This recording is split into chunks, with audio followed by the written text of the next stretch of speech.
حضرت عبداللہ ابن عمر رضی اللہ تعالیٰ عنہ بیمار ہو گئے، شدید علیل تھے، طبیعت مبارک میں کمزوری آ گئی، کچھ کھانے کو دل نہیں کرتا تھا، گھر والے بار بار کہتے کچھ کھا لیجئے کچھ کھا لیجئے، نہیں کھاتے تھے۔ بالآخر حضرت نافع آپ کے غلام تھے، ان سے کہنے لگے کہ اسے مچھلی مل جائے نا تھوڑی سی، میں کھاؤں گا۔ تو کہتے ہیں میں سارے مدینے میں ڈھونڈتا رہا، مچھلی نہ ملی، اگلے دن بھی ڈھونڈی تو نہ ملی، تیسرے دن بھی ڈھونڈی تو نہ ملی، تو فرمانے لگے یار بس چھوٹی سی خواہش ہے، کوئی فرض نہیں ملتی تو رہنے دے۔ کہتے ہیں چوتھے دن مچھلی مل گئی، میں 1.5 دینار کی مچھلی لا کے حضرت عبداللہ ابن عمر رضی اللہ تعالیٰ عنہ کے سامنے جو مچھلی رکھی تو آپ نے لقمہ روٹی کا توڑا تھا، مچھلی کو لگانے لگے کہ دروازے پہ فقیر نے آ کے آواز دی کچھ کھانے کو دو۔ تو حضرت عبداللہ ابن عمر نے روک لیا اور ہنسے۔ کئی دفعہ دے ہم بھی دیتے ہیں پر ہمارا چہرہ دیکھنے والا ہوتا ہے، اتنے ہم غصے میں ہوتے ہیں، دے دیتے ہیں، لیکن جو سلوٹیں ہوتی ہیں نا چہرے والی وہ گنی نہیں جاتی۔ ہنسے، فرمایا دیکھو میرا اللہ کتنا کریم ہے، وہ مجھے بچانا چاہتا ہے، اٹھا بار دیا جا کے۔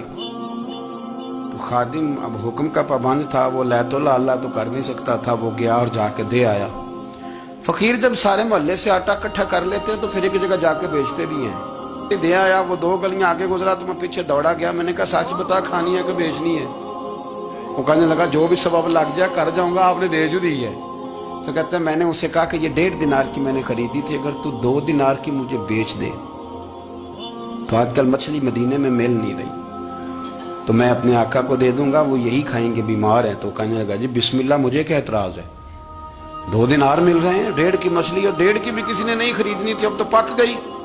فرماتے میں نے 2 دینار اس کو تھمائے، وہ مچھلی اس سے خریدی، اور خرید کر کے میں لا کے حضرت عبداللہ ابن عمر کے سامنے دوبارہ رکھی۔ تو فرمایا یہ کیسے آ گئی؟ میں نے کہا حضور 1.5 کی خریدی تھی اور پھر فقیر کو دے دی، اب اسی سے میں 2 دینار کی خرید کے لایا ہوں، آپ قبول فرمائیں۔ تو فرمانے لگے تم نے اچھا نہیں کیا، اب اس طرح کرو 2 دینار بھی اسے دے اور مچھلی بھی واپس دے آؤ۔ عرض کی حضور کیوں؟ فرمایا تم نے قرآن نہیں پڑھا؟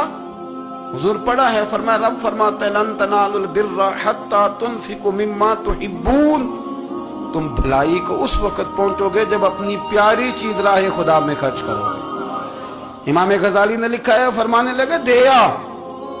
تو وہ حضرت نافع کہتے ہیں میں دینے گیا، دے کے واپس آیا تو کچھ پریشان تھا، کیونکہ مجھے بھی 4 دن ہو گئے تھے نا تلاش کرتے، تھوڑی طبیعت میں مایوسی تھی کہ اتنی محنت سے میں نے لایا اور آپ نے واپس کر دی۔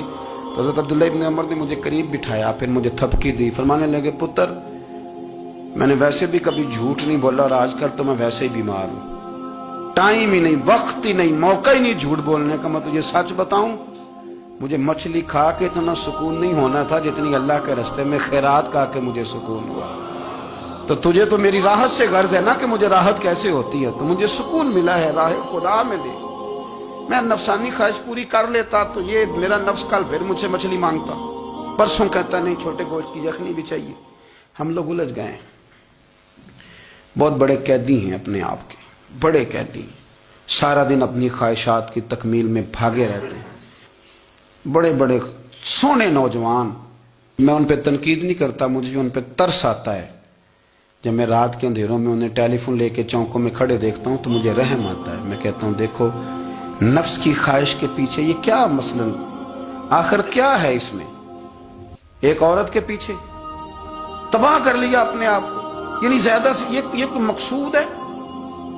یہ کوئی مقصد حیات ہے جس کو مقصد بنا لیا ہے؟ میرے عزیز بات کو سمجھ لیں، اتنا خوبصورت آدمی ہے اور اتنا اس کا اونچا قد کاٹ ہے، اور کیا کس کے پیچھے یہ بھاگا ہوا ہے؟ بڑا سمجھدار، دانشور، عقل مند آدمی، ذی روح بندہ، لیکن اس کا سٹیٹس آپ یہ ملاحظہ کریں کہ وہ 20-40 ہزار کی خاطر جھوٹ بولتا ہے، دھوکہ دیتا ہے، فریب اور فراڈ کرتا ہے۔ ہم اپنی نفسانی خواہشات کے پیچھے اس طرح بھاگتے ہیں کہ ہم اصل سے رہ جاتے ہیں۔ میری باتوں کی سمجھ آ رہی ہے آپ حضرات؟ تھوڑا تھوڑا کر کے، ایک ایک کر کے ان کی باتیں کم مانیں۔ وہ ضروری تو نہیں نا کہ سویرے ناشتہ بازار سے اپنی مرضی کا تگڑا کیا ہے، بازار سے لا پوڑیاں چنے بہترین کھائے، اور پوڑیاں چنے ابھی کھائے نہیں، شاپر میں ڈالے ہوئے ہیں، اور وہ لے کے ابھی آ رہا ہے، تو ساتھ ہی رستے سے گوشت بھی چھوٹا اچھا لگا تو 2 کلو وہ بھی لے آئے کہ پوڑیاں چنے کھاؤں گا اور دوپہر